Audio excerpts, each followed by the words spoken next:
Some tips how to integrate like Emily in Paris. We all know Emily in Paris is a Netflix series.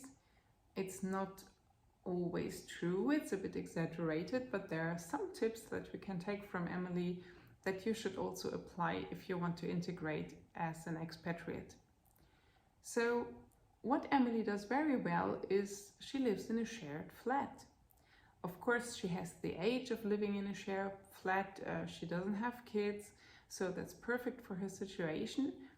And it's also perfect for expats. Like, even if you're already in your work life, like Emily, and you're not still studying, where it's super normal to live in shared flats, even as a young employee, it's a good thing to do.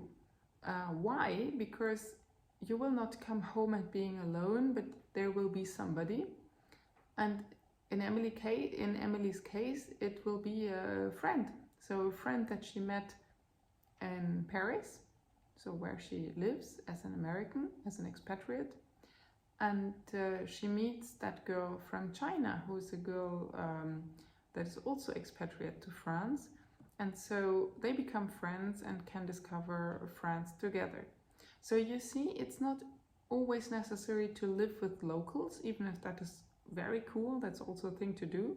But also living with other foreigners that are not from your country, so that you're not into that national bubble.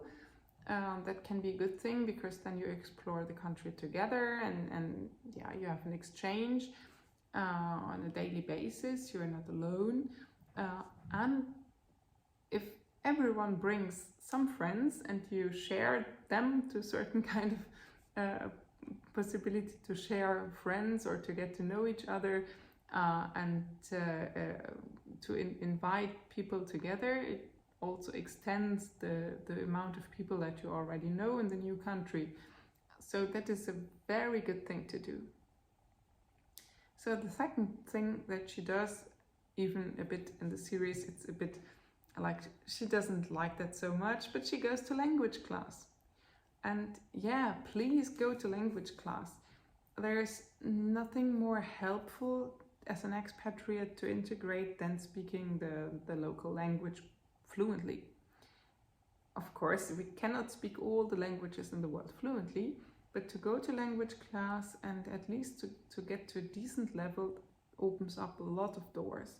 Like, how many people will not like to talk to the other person because they know that they are not fluent in English? So the locals like go away, and you are there like, but I can't talk to anyone. So it's up to you to get language classes, and it's up to you to get to a decent level. So the third thing for Emily is that she works there.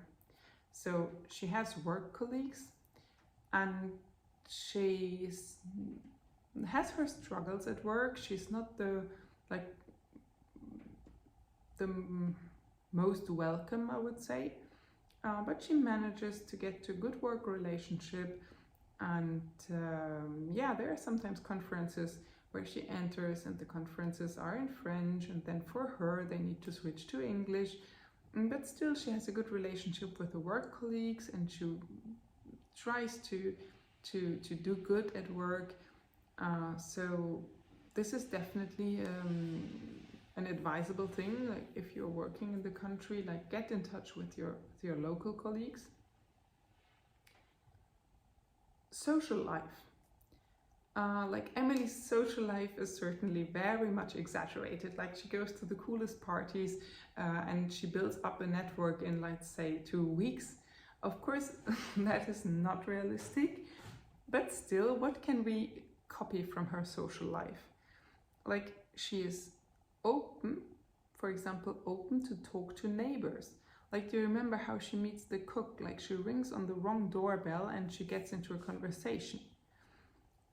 Then the other thing is she helps out in the social life. So she does what she can to also help the people she has already met.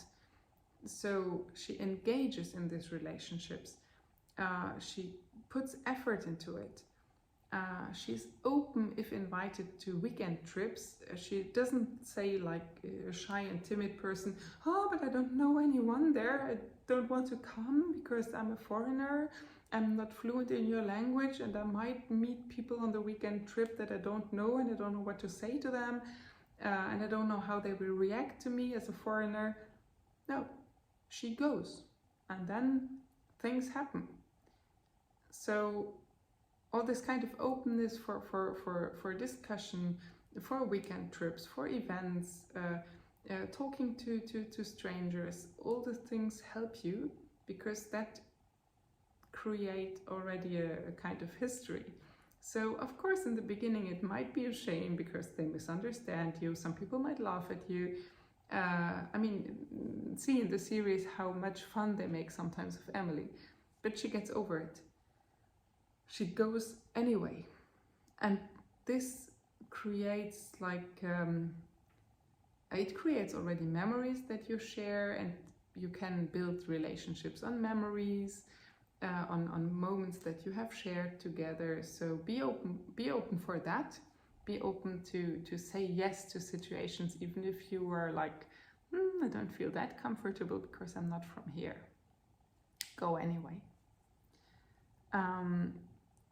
And then, of course, she has a positive attitude. Like, you see that she loves Paris.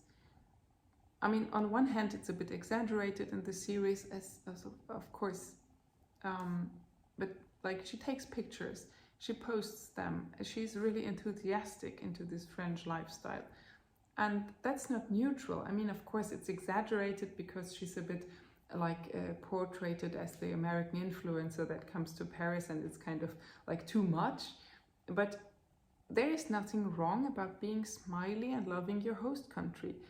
Like, you cannot run around negatively and this being disgusted by the host country and then think people should be open to include you. That's not gonna happen. Like, any local would be happy if you like his or her country. So being smiley and loving your host country is also a door opener that we should not underestimate.